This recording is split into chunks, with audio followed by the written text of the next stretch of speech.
In this video, we'll talk more about the mean value theorem, and then the next one we'll discuss L'Hopital's rule.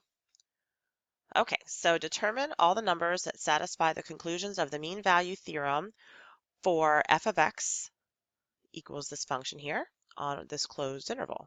That's important, it has to be a closed interval. And f of x also must be differentiable.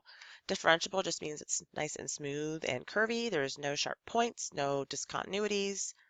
Differentiable means like a polynomial kind of, but not all differentiable functions have to be polynomials. Anyway, moving on. The formula states that the derivative is equal to the slope formula. So let me show you a picture. Let's say you have a closed interval from a to b. So here's a, here's b, here's the endpoints of my position function. And if we drew a secant line, which is the slope between 2 points, between those 2 points, what it's stating is if f of x is differentiable, then there is definitely somewhere in between where the tangent line will be identical to the secant line. Has to happen. So what you do to solve this algebraically is set the derivative equal to the average rate of change. So let's start with the average rate of change, which would just be f of 2 minus f of, -1. In this video, we'll spend some time talking about the mean value theorem, and then the next one we'll go over L'Hopital's rule. So first example, determine all the numbers that satisfy the conclusions of the mean value theorem for this function here on this closed interval, which is required. It needs to be a closed interval if we're going to discuss the mean value theorem at all. So here's the formula for the mean value theorem. Another thing that must happen is that our function has to be differentiable, which just means that the function is smooth and curvy, there's no sharp corners, there's no discontinuity. Okay, so here's our formula. In English, what you do is set the derivative equal to the slope formula, this average rate of change. But here's a picture. Let's say you have a function on a closed interval. So here's a and b closed interval, and you draw the slope between those 2 points. That's the secant line right there, slope between 2 points. What the mean value theorem states is that you have to have a tangent line that's equal to the average rate of change line, the secant line. They're equal to each other at some point between a and b because the mean value theorem says so. So to solve this problem, you set the derivative equal to the average rate of change. So let's start with the average rate of change. It's f of 2 minus f of -1 all over 2 minus -1. It's literally the slope formula.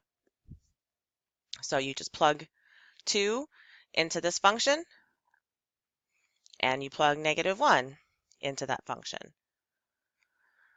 And you'll get 14 and 2. I trust you can do that part.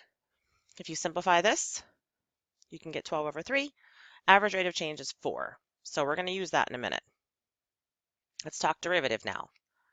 Derivative is just 3x squared plus 4x minus 1. Those are all power rule situations. And now you set the derivative, this is the derivative, equal to the average rate of change, and you solve for x. Done. So this is a quadratic equation. Set it equal to 0. It is not factorable, so we have to use the quadratic formula. It's kind of an icky one. If you simplify the inside here, you end up with 76. And at this point, you really just need a calculator. So the slope of the tangent line is equal to the slope of the secant line when x equals this value, because that's one of the two answers here, and this value. That's the other of the two answers. However, check our interval. This one is not in the interval, so there's only one answer in this case. Okay, this next one can kind of be tricky because you don't really need to do any math. So if f of x is equal to the absolute value of this function here, how many numbers in the interval from 0 to 2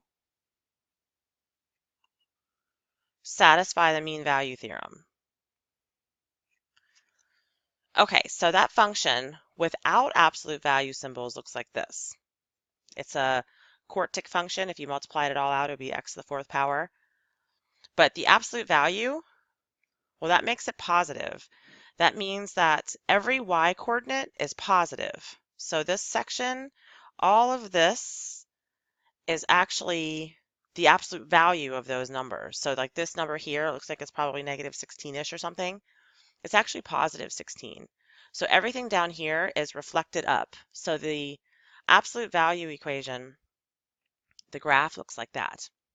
Everything in the I'm sorry, not in the bottom. Every time I say the word bottom, I say denominator.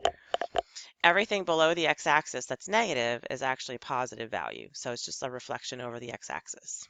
Okay, so that's our picture. And if you remember the picture from the last example, we're looking for when the secant line and the tangent line are the same value. And it's hard to tell right here on this picture because we're dealing with this, large picture from 0 to 5 here. We really only care about 0 to 2. So this one is actually best to just do on your graphing calculator and adjust the window so you can see the graph. So the first thing I do is, this is like literally a picture of my calculator. I have an old school one, and I'll graph this equation and I go to the x min and the x max on the window and I make it my min and max here on the interval, because that at least gives me only what I need to see from 0 to 2. And then sometimes I have to play with these numbers here because, I'll do 0 to 2 and then I won't see the graph at all. So I have to find it sometimes. So for this example, 15 and 25 were what got me my best picture for the min and max on the y-axis. And I just kind of used this, like once I knew that I was looking between here and here, I was kind of looking at where the graph was.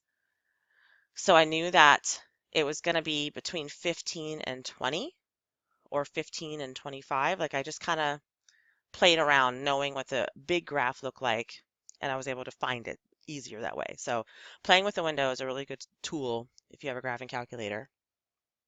Okay, so now the question is, how many numbers in the interval, or how many values of x satisfy the mean value theorem? What that's asking is, how many times does the secant line and the tangent line, how many times are they equal to each other? How many tangent lines are equal to the secant line? So here's the secant line here. I just put dots, and this is something that you just kind of have to visualize unless you want to draw on your calculator. But the endpoint on when x equals 0 and the endpoint when x equals 2, and connect the dots, that's your line. And now let's find other places that have tangent lines that look exactly like that line. And it's pretty obvious that one of them happens up here somewhere. And there's another one though, right around here. There's two places within this interval where the mean value theorem would work, would satisfy the mean value theorem, meaning that the tangent line and the secant line are equal to each other twice in that interval.